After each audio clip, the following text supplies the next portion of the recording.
ભાજપનો કેસ પહેરીને ફરે. આ છોટાઉદેપુર જિલ્લામાં ખનીજ માફિયાઓ ઓછા છે. ઓરસંગ નદી આખી ખોતરી નાખી, કોઈને સજા નહીં.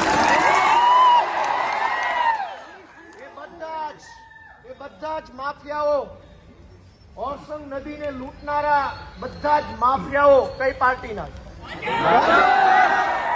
સજા કોઈને નહીં, કોઈને સજા નહીં. કેમ કે આવડું મોટું કલેક્ટર ઓફિસ, મોટા મોટા સાહેબો, મહારાજાઓ જેવા, એની ઓકાત નથી.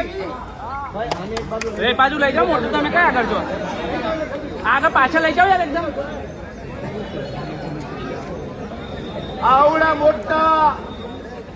આવડા મોટા સરકારી મકાનોમાં બેસી નાની નાની પબ્લિક ઉપર રોફ ઝાડનારા સિંઘમો ને દબંગોની ઓકાત નથી કે ઓરસંગ નદીને લૂંટનારાનું ડમ્પર રોકી બતાવે. રીલો બનાવવાની, આલિશાન રીલ બનાવવાની, નંબર 1 થઈને ફરવાનું, પણ સામાન્ય માણસની સામે એક રેતી માફિયો જો સામે મળે તો ભાઈ સાહેબ પ્લીઝ સોરી બાપા માફ કરી દેજો, બદલી નહીં કરાવો.